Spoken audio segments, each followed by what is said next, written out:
जब जीव को मनुष्य शरीर में जन्म लेना होता है तो प्रकृति में वर्षा के साथ आता है, प्रकृति में वर्षा के साथ आया, और फसल में मूली, गाजर, गेहूं, अन्न, इनमें वो जीव प्रवेश करता है और उसे माता पिता दोनों पाते हैं। तो सप्तम धातु वीर के रूप में परिणित होता है जीव। वो वीर कण के रूप में माता के उदर में जब प्रवेश करता है तो एक रात्रि में मां का और पिता का, दोनों का वो जो वीर मिलता है, उस रज और वीर के मिलने से एक कलल सा बनता है। 5 रात्रि व्यतीत होने के बाद एक बुदबुदा सा बनता है। 10 रात्रि व्यतीत होने के बाद एक बेर की सी आकृति होती है। फिर उसके बाद उसमें धीरे धीरे मांसपेशियां बढ़ने लगती हैं। 1 महीने में उसके सिर निकल आता है, 2 महीने में हाथ पांव अंगों का विभाग होता है, तीसरे महीने में नख, रोम, अस्थि, चर्म, स्त्री पुरुष के चिन्ह प्रकट हो जाते हैं, 4 महीने में मांसादि 7 धातुएं प्रकट हो जाती, 5वें महीने में चेतना जागृत हो जाती। जैसे अपने चेतना, ऐसे 5वें महीने में गर्भस्थ शिशु की चेतना जागृत हो गई। जीव है पर चेतना 5 महीने बाद मां के गर्भ में जागृत। अब उसे भूख लगती है, प्यास लगती है, वहां की तापमयी जलन, पीड़ा, छोटे छोटे कीड़ों के द्वारा काटना। 6ठे मास में झिल्ली से लपटा हुआ मां की दाहिनी कोख में कीड़े की तरह तड़पता है। उस समय माता को कड़वे और खट्टे पानी की लालसा होती है, जिससे उसके अंगों में जाकर भयंकर जलन होती है। यह है भोग। वो कृमि कीड़े की तरह तड़पता है। मलमूत्र के गड्ढे में बीच में झिल्ली में बंधा हुआ वो जीवात्मा सुकुमार तो होता है, वहां के कीड़े उसे नोचते छोटे छोटे, वो तड़पता है। माता प्रसन्न होती कि जब बच्चा हिलता है, बोले है उसकी दुर्गति हो रही, वहां भयंकर कष्ट पा रहा है। ऐसा क्लेश होता है कि क्षण क्षण में बेहोश होता रहता है। माता के खाए हुए कड़वे, तीखे, गरम, नमकीन, रूखे, खट्टे, यही पदार्थ पाने की इच्छा होती है माता, क्योंकि उसको भोग भोगना है। उसके कोमल शरीर में भयानक पीड़ा होती है जब माता ऐसे पदार्थ खाती है। गर्भाशय की झिल्ली में लिपटा हुआ, आंतों और मलमूत्र से घिरा हुआ सिर, पेट की और पीठ और गर्दन, एक कुंडलाकार ऐसे कंकण जैसा, ऐसी आकृति गर्भस्थ शिशु की होती है। पिंजड़े में बंद पक्षी के समान पराधीन, ना तो वो हिलडुल सकता है ना बोल सकता है, बड़ा असमर्थ दुख को भोग रहा है। चेतना पूरी है। इसी समय भगवान द्रवित होकर उसे ज्ञान देते हैं, गर्भस्थ शिशु को, सबको। जे उसे ज्ञान होता है तो सैकड़ों जन्म के कुकर्म उसे याद आते हैं, सैकड़ों जन्म के। ओहो, ये मेरे कर्म का ही फल है, मैंने ऐसे कर्म किए इसलिए दुख भोग रहा हूं। बेचैन हो जाता है, कैसे निपट पाऊंगा, सैकड़ों जन्म के कर्म जमा है। अब महान अशांति उसके हृदय में, उस शरीर में भयंकर पीड़ा। कुंडलाकार शरीर है, हिल भी नहीं सकता है, बस कीड़े काटते, बड़ी तड़पन, बड़ी जलन, भूख प्यास की जलन। अब एक और भयानक जलन हुई, उसे स्मरण हो जाता है कई जन्मों के, सैकड़ों जन्मों के पाप कर्मों का। 7वां महीना आरंभ हुआ कि ज्ञान का उन्मेष हो गया। अब प्रसूति वायु उसे चला रही है, तड़पता है वो। सप्त धातु में स्थूल शरीर से बंधा हुआ वो जीव भयभीत होकर के पुकारता है, अगर कोई भगवान है तो एक बार मुझे यहां से निकाल दे। वो विनय करता है भगवान से, कोई अगर भगवान है जिसने मुझे इस बंधन में डाला है, एक बार निकाल दे, यहां से जाके केवल भजन करूंगा। जीव कहता, जंतुरुवाच तस्योपशन्नमवितुम जगदिच्छयात् नाना तनोर्भुवि चलच्चरणारविंदम सोहम ब्रजामि शरणम रकुतो भयम में येने दृशी गतिरदर्श सतोनुरूपा। हे प्रभु, मैं बड़ा अधम हूं। ये ज्ञान भगवान की तरफ से गर्भस्थ शिशु को होता है। देखो, स्वयं वो इतना कष्ट पा रहा है, फिर जब आप गर्भ हत्या करते हैं तो आपका पाप कितना बड़ा होगा, सोचो। सब माताओं से विनय है, संयम से रहो, सावधान रहो। ये हत्या ऐसी नहीं कि तुम्हारे दान पुण्य से क्षमा हो जाएगी। ये जो भ्रूण हत्या है, गर्भ हत्या है, बहुत बड़ा पाप है। आप लोग अज्ञान के कारण इसको ध्यान नहीं देते, इसे खिलवाड़ समझते हो। कितना ज्ञान है। बेटी ही मां है, बेटी ही बहन है, बेटी ही पत्नी बनती है, बेटी ही किसी के जीवन को धारण करने वाली बनती है। और आपने गर्भ में देख लिया बेटी है, तुम स्वयं मां होकर उसका साथ दे रहे हो, उसका नष्ट करने के लिए। हमारी तो बात ही समझ में नहीं आती, क्या बुद्धि भ्रष्ट हो गई। अगर पुरुष का इतना महत्व है तो बेटियां ना हो तो तुम्हारी कौन सी गति होगी, सोचो जरा। जीना मुश्किल हो जाएगा तुम्हारा। तुम पुरुष किस काम के रह जाओगे। तुम्हारा अर्धांग काट दिया जाए तो तुम कैसे होगे। ये स्त्री स्वरूप अर्धांग है। जिस घर में मां बहन नहीं है, स्त्री स्वरूप नहीं, श्मशान जैसा वो होता है। ध्यान दीजिए, ये बहुत बड़ी गलती है जो अपनी बेटियों की हत्या करते हैं। और ये वो पाप है जो अक्षम्य अपराध है। स्त्री हत्या करना शास्त्रों में बहुत बड़ा पाप कहा गया है। फिर वो तो बच्चा है, बिल्कुल नहीं। जिनसे हो गया है, श्रीमद् भागवत का सप्ताह मूल संस्कृत से सुनो और भगवान से प्रायश्चित प्रार्थना करो कि हे नाथ, भूल से गलती हो गई, दूसरा कोई उपाय नहीं। ध्यान से समझ लीजिए, तुम्हारे भ्रूण हत्या गर्भ हत्या के पाप को नष्ट करने में एकमात्र श्रीमद् भागवत समर्थ है, दूसरा कोई नहीं। कोई दान पुण्य तीर्थ स्नान तुम्हें क्षमा नहीं कर पाएगा। यह ऐसा महापाप है। अगर हृदय में जलन करके और मूल संस्कृत के द्वारा पूरी 7 दिन में भागवत श्रवण की जाए नियम से, तो भागवत समर्थ है, इस हत्या के पाप से भी आपको मुक्त कर देगी। जिनके ऐसे हत्या हो गई हो करवा लो, नहीं तो बुद्धि आगे भ्रष्ट करके तुम्हें हरि गुरु से विमुख कर देगा। ये पाप ऐसा नहीं कि तुम्हें 2-4 माला घुमाने से क्षमा हो जाएगा। ये महत अपराध है। सबकी समझ में नहीं आता, समझ जाओ, नहीं तो आप जहां भी हो वहीं से भ्रष्ट कर देगा। ये अपराध नष्ट नहीं होगा, श्रीमद् भागवत की कृपा से नष्ट हो जाएगा। यह हमें बहुत विश्वास है। श्रीमद् भागवत सप्ताह की यह है ही महामहिम। प्रेत योनि को प्राप्त धुंधकारी को सीधे भगवत पार्षद स्वरूप देकर परम पद में आरूढ़ कर दिया। केवल 7 दिन की मूल संस्कृत एक भी श्लोक नहीं छूटना चाहिए। अगर सप्ताहिकी का पारायण हो तो इस भ्रूण हत्या गर्भ हत्या से भी निवृत्ति मिल जाए। अब वो जीव भगवान को पुकारता है, मैं बड़ा नीच अधम हूं। आहा, भगवान आपने जो मुझे गति दिखाई है तो मेरे कर्म के अनुसार ही है, आपका इसमें कोई दोष नहीं। हम लोग जब कष्ट भोगते तो भगवान से कहते हैं हमने तुम्हारा क्या बिगाड़ा। भगवान ने नहीं बिगाड़ा, तू खुद देख क्या बिगाड़ लिया अपना। करो पापाचरण। अब देखो, हमने तो जीवन में कोई पाप नहीं किया और कितने गर्भ हत्या की है, कितनी खिलवाड़ समझे हो। ये बिल्कुल भयावह चीज है, आप लोगों को नहीं। हम बार बार इसीलिए कह रहे कि भयावह वस्तु है, तुम्हें बहुत ऊंचाई से घसीट के भ्रष्ट कर देगी। बहुत होश में हो, भूल के कभी ऐसा न करना जहां तक हमारी आवाज पहुंचे, जहां तक सुनाई दे। गर्भ हत्या मत करना, संयम से रहो। इस तरह का व्यवहार मत करो कि तुम्हारा मनुष्य जन्म ही व्यर्थ चला जाए। इसमें तीनों को बराबर दंड मिलेगा, गर्भ हत्या कराने वाला, गर्भ हत्या की प्रेरणा देने वाला और गर्भ हत्या में सहयोग देने वाला। जो औषधि डॉक्टर या जो भी, तीनों को दुर्गति होगी। माता पिता प्रेरक और कर्ता। ऐसा नहीं कि आप डॉक्टर हो तो आपको गर्भ हत्या करने का अधिकार नहीं। आप डॉक्टर हो दूसरे के शरीर को स्वस्थ करके निरोग करने के लिए, हत्या करने के लिए नहीं।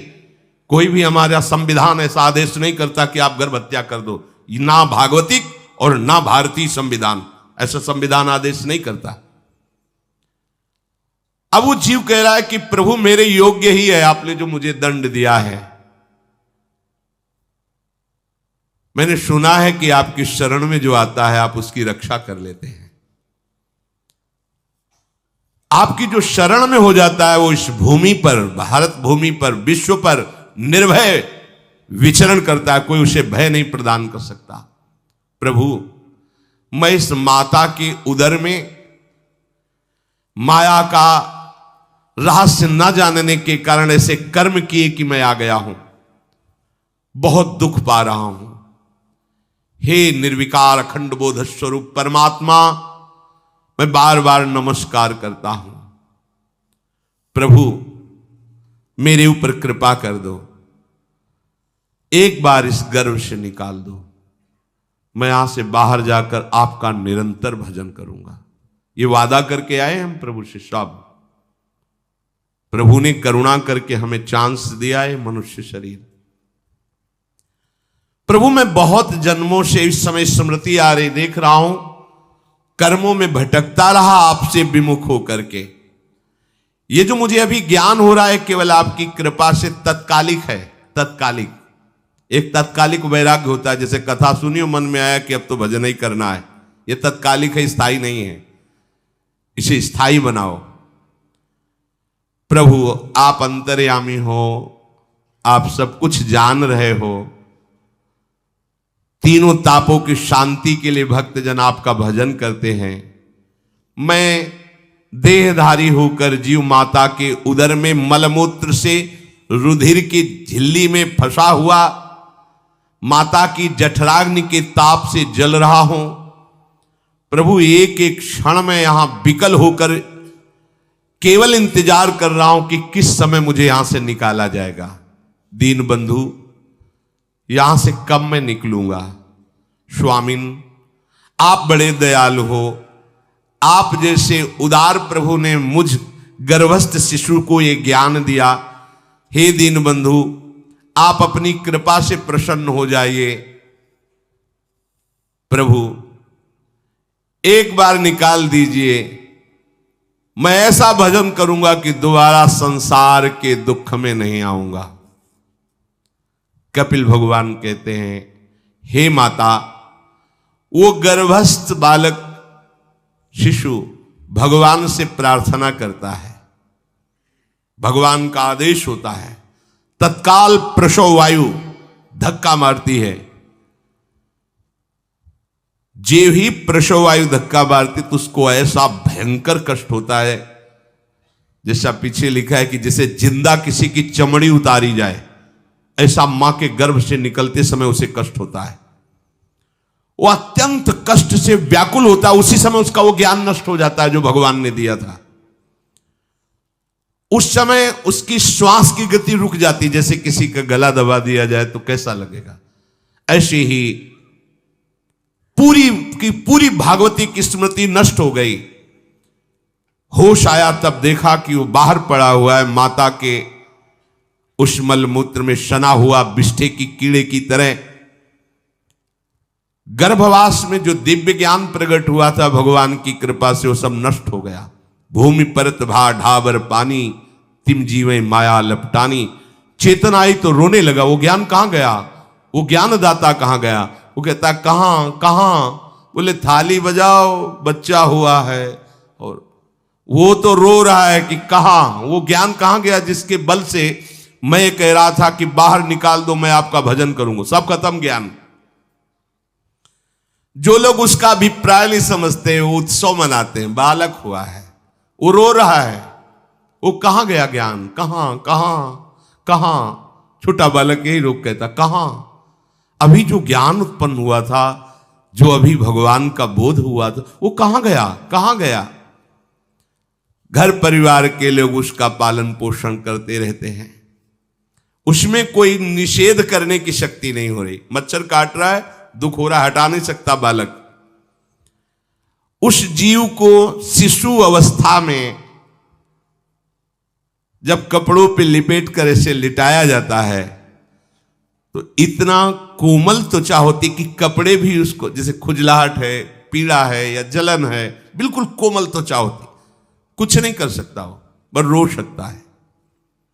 ना खुजलाने की, ना करवट बदलने की, ना उठने की कोई सामर्थ्य नहीं। बड़ा कष्ट पाता है बाल्यावस्था में, क्योंकि त्वचा बड़ी कोमल होती, दास मच्छर आदि जीव उसको काटते हैं।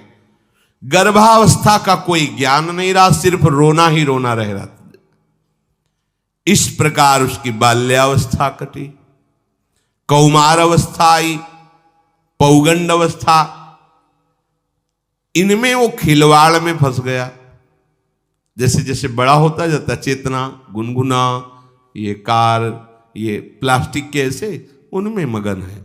देखो ना छोटे बच्चों को, अज्ञानवश इसकी ये अवस्था कट गई।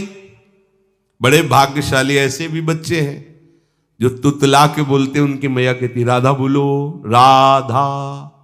देखो ये सौभाग्य, प्रणाम है उन माताओं को जो अपने बच्चों को भगवान नाम बुलाती हैं कि आप बोलो, श्री हरिवंश बोलो, राधे राधे बोलो।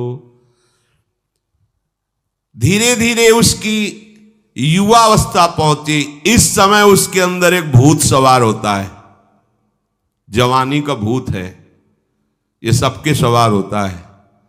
अगर मंत्र चल रहा है तो भूत नहीं चढ़ेगा, नाम चल रहा है तो भूत नहीं चढ़ेगा, नहीं तो भूत चढ़ जाता है। ये कुछ भी करवा सकता है भूत, भूत ही तो है ना। वैसे ही पंचभूत लिपट गए, ये ऊपर से जवानी का और भूत सवार हुआ, तो जौवन ज्वर के ही नहीं बलकावा। जवानी में कोई भी ऐसा अपराध नहीं जो हो ना जाए। बड़ा भयानक इसमें स्वरूप होता है। इसमें केवल भोग, केवल भोग, एक ही दृष्टि रहती है, भोग भोगना। अज्ञानवश जब भोगों की प्राप्ति में बाधा पड़ती तो भयंकर वो क्रोध करता है, शोकाकुल होकर हिंसा कर बैठता है। जैसी घटनाएं सुनने को मिलती हैं, राक्षसी घटनाएं, ये भूत है जवानी का। जहां कामना में बाधा पहुंची, क्रोध, क्रोध में वो समझ नहीं पाता कि मेरे जैसा ही प्रिय शरीर उसका है जो मैं वर्ताव कर रहा हूं। सदेहेन मानेन वर्धमानेन मन्युना करोति विग्रहम कामी कामेष्वंताय चात्मनः। जैसे जैसे देह बढ़ता जाता है, पुष्ट होता जाता है, वैसे वैसे भोग वासना और अभिमान बढ़ता जाता है। वो काम परवश होकर अपना नाश करना शुरू कर देता है। यौवन, वो फिर खोटी बुद्धि वाला वैसे ही पाप करने लगता है जिन पापों के कारण उसकी दुर्गति हुई थी, नरक आदि की, और मां के गर्भ में आया था।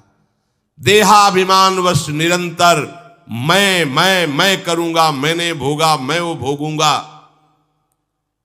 उसे ये ज्ञान नहीं रहता कि मैं वादा करके आया हूं कि भजन करूंगा और इस संसार से मुक्त हो जाऊंगा, भूल गया। इसी शरीर से उसको फिर भयंकर कष्ट भोगने पड़ेंगे। इसी का नाम संसार चक्र है।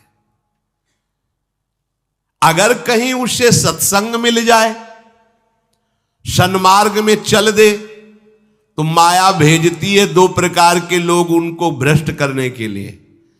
एक जिह्वा रसेंद्री को और एक उपस्थेंद्री जनेंद्री के भोगों का समागम भेजती है। फिर ही भोगो, ध्यान रखना, शास्त्र है, सत्य एक एक अक्षर है। जब किसी को सत्संग मिल जाता है तो सत्संग का प्रभाव होता है भगवत मार्ग में रुचि पैदा करना, प्रभु अच्छे लगना, प्रभु का नाम जप करना, सत्य मार्ग में चलना। जब तुम सतमार्ग में चलोगे तो दो प्रकार के लोग भेजे जाएंगे। बढ़िया हलवा, बढ़िया खीर, रबड़ी, लो प्रभु, पाओ, आरोगो, रसेंद्री और फिर जनेंद्री। फ्री, कोई परेशानी नहीं, भोगिए आप। फिर वो ऐसे विषयी पुरुषों का संग करके वैसे ही पहले की तरह फिर पाप करने लगता है। बहुत होश में, बहुत होश में।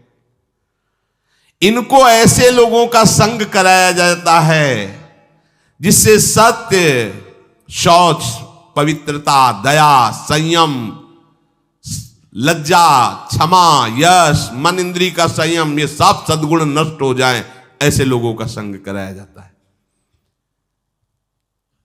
ऐसे लोग बहुत हैं, वो आपको पैसा खर्चा करके वो आपको भोग दिलाएंगे, भोगो भैया, आप इनके लिए नहीं भगवत मार्ग में आए हो, आप प्रभु की प्राप्ति के लिए आए हो। बचो, सावधान हो। ये देखो शास्त्र कह रहा है, रसेंद्री और जनेंद्री दो की सुविधा देने वाले लोग मिल जाएंगे। अत्यंत सोचनीय, मूढ़, देहात्मदर्शी ऐसे असत पुरुषों का संग करके भ्रष्ट हो जाता है। अच्छा, वो आग लगा दिए, वो चल दिए, फिर नहीं देंगे। कुछ लोग ऐसे होते हैं, ये 10 दिन अपने पैसे से आपको नशा करवाएंगे, फिर इसके बाद तुम्हें उनके पैरों में गिरना पड़ेगा, फिर मांगने से भी नहीं देंगे, पहले फ्री देंगे। आदत बिगड़ गई। अब ऐसे लोग मिलेंगे, मुस्कुराएंगे, हंसेंगे, आपको गले लगाएंगे, आपको लगेगा जीवन का सार मिल गया, फिर इसके बाद जूते चलाएंगे, गली में नहीं देखने देंगे। अब तुम्हारी वृत्ति बिगड़ गई, तुम उधर ही ताको, होश में, होश में। इस जीव को किसी और के संग से ऐसा बंधन, ऐसा मोह नहीं होता जैसा कामिनियों के संग से होता है। भगवान कपिल देव जी कह रहे हैं, न तथास्य भवेन्मोहो बंधश्चान्य प्रसंगतः योषित संज्ञाद यथा पुरुषो यथा तत्संग संगता। कामी पुरुषों का, कामिनियों का संग जैसा परमार्थ भ्रष्ट करता है, वैसा और किसी से नहीं हो सकता। इसलिए तुम इतना अपने को मत साधक समझ लो कि हमारा कौन बिगाड़ सकता है। उदाहरण में दे रहे हैं, प्रजापति स्वाम दुहितरम दृष्ट्वा तद्रूप धर्षितः रोहित भूताम शोनवधा वदृक्ष रूपी हतत्रपहा। स्वयं प्रजापति भगवान ब्रह्मा जी ने अपनी पुत्री को जब देखा, प्रसंग आता है, सरस्वती जी, बहुत सुंदर सरस्वती जी है, तो अपने को संभाल न सके। उनके रूप, लावण्य और यौवन के स्वरूप को देखकर भगवान ब्रह्मा जी आकर्षित हो गए। इसलिए दूसरों की तो बात ही क्या है, हम सब ब्रह्मा के ही बनाए हुए हैं, वो आकर्षित हो गए। इसलिए बलम में पश्चिमाया स्त्री मैया जैनो दिशाम या करोति पदाक्रांतान भूर्विजंभेण केवलम। हे माता, मेरी माया का बल देखो, जो अपने पैरों से विश्व को कुचल सकते हैं, ऐसे दिग्विजयों को अपने पैरों के नीचे कुचल दे, वो मेरी माया है। देखो, बलम में पश्चिमाया स्त्री मैया जैनो दिशाम, जो 10 दिशाओं पर विजय प्राप्त कर सकते, उनको भी घुटने टिकवा दे, ये मेरी माया है। संगम न कुर्यात् प्रमदा सुजातु योगस्य पारम परमारुरुक्षु मत्सेवया प्रतिलब्धात्म लाभो वदंति या निरय द्वारमस्य। श्री भगवान कह रहे हैं, अहो मेरी इस माया का बल देखो। इसलिए जो मेरे को प्राप्त करना चाहता है, योगारूढ़ होना चाहता है, भजन में आगे उन्नति चाहता है, उसे चाहिए जो तुम्हें भ्रष्ट करने के लिए इशारे करे, चाहे स्त्री हो चाहे पुरुष, तजिए ताहि कोटि बैरिशम यद्यप परम सनैव। मित्र नहीं, वो माया के द्वारा भेजा हुआ दूत है। चाहे कोई भी हो, होश में तुम समझते हो कि बाजी जीत गए, भाग्य खुल गए, तरस रहे थे भोगों के लिए, मिल गए भोग। अरे नारकी गतियों से बचने के लिए तुम्हें अवसर मिला था, फिर नरक जा रहे हो। तुम समझते हो कि इसको भोग ले तो सुखी हो जाए, उसको जो भोग रहा है वो समझता है उसको भोग ले तो सुखी हो, उसको वो पूरी सृष्टि इसी भ्रम में फंसी हुई है। होश में हो जाओ। जो परम पद चाहता है, भजन करना चाहता है, ठीक से मार्ग में चलना चाहता है, उसे शब्द भगवान के याद कर लेने चाहिए। चाहे वो स्त्री हो चाहे पुरुष, जो तुम्हें गंदी बातें सिखाए, गंदी बातें दिखाए, गंदी बातें करने के लिए प्रोत्साहन दे, जाके संग कुमति मति उपजय करत भजन में भंग तजोरे मन हरि विमुखन को संग। गृहस्थ हो तो धर्म के अनुसार अपनी पत्नी मात्र में सीमित रहो। ये उद्दंडता तुम्हारा नाश कर देगी। ये जो आज नई रीतियां चल रही हैं, ये भगवान ब्रह्मा जी ने अपने पुत्रों को बुलाया। चारों युग ये पुत्र हैं भगवान ब्रह्मा के, सतयुग, त्रेता, द्वापर, कलयुग। सतयुग से कहा भाई हमने रचा है नरक, तुम्हारा स्वभाव सत्य में स्थित होना है, इसलिए हमारी आज्ञा का पालन करो कि नरक खाली भी नहीं रहना चाहिए। तो उनका पिताश्री, जब हमारा स्वभाव आपने ही रचा है तो मेरे राज्य में कोई नरक जाए, भूल चूक से किसी को नरक नहीं जाने देंगे। त्रेता से कहा तो उन्होंने कहा कोशिश करेंगे अपने बड़े भाई का अनुगमन करने की। द्वापर से कहा तो उन्होंने कहा कोशिश करेंगे आपकी आज्ञा का पालन करने की। समझना। लेकिन जब कलयुग आया तो मुस्कुरा के बोला, पिताश्री जैसे बड़े भैया ने कहा मेरे राज्य में कोई नरक मेरी जानकारी में नहीं जा पाएगा, ऐसे ही मेरे राज्य में कोई स्वर्ग या परम पद मेरी जानकारी में नहीं जा पाएगा। मैं सीधे हाउसफुल करूंगा नरक। देख लो ना, शराब पीना, व्यभिचार करना, जुआ खेलना, चोरी करना, हिंसा करना, इसके प्रधान स्थान है। ब्रह्मा जी से कहा आप चिंता मत करो, जैसे बड़े भैया कहते हैं कि हमारे राज्य में कोई नरक नहीं जाएगा, ऐसे हम आपको वचन देते हैं। अगर हमारी दृष्टि पड़ी तो न स्वर्ग जाने देंगे न परम पद में जाने देंगे। तभी महाप्रभु कहते पाए जान जगत में सब जन कपटी कुटिल कलयुगी टंचू। कलयुग ने सबको देख रखा है, सबको अधीन कर रखा है। अगर बच सकते हो तो एक हरिनाम है, राधा नाम है, जो कलयुग का प्रभाव नहीं पड़ने देगा। इसलिए होश में, चाहे वो पुरुष हो या स्त्री हो, रिश्तेदार हो, नातेदार हो, कोई हो, जिसके संग से भोग वासना बढ़े, भगवत विमुक्ता हो, दूरी बना लो, तत्काल दूरी बना लो। वो मित्र नहीं, वो भारी दुश्मन है, जो तुम्हें फिर वही दुर्गति में ले जाएगा जो गर्भ में वादा किया वो नहीं कर पाओगे। भगवान कह रहे मैं इसलिए मना कर रहा हूं कि ये खुला हुआ नरक का द्वार है। वदंती या निरय द्वारमस्य, निरय माने नरक का द्वार, अस्य माने ये भोग विलासिता खुला हुआ नरक का द्वार है। इसका भाव यह है कि इसमें सुख तो है नहीं, सुख भासता है। भासना और है में अंतर है। जैसे रेत में हम देखते हैं सूर्य की किरणें पड़ने पर निर्मल जल भासता है, और प्यास के कारण हम दौड़े तो वहां बालू ही मिलेगी, फिर आगे भासता है, फिर भागे तो फिर भागने से प्यास बढ़ती जाती है, पानी मिलता नहीं।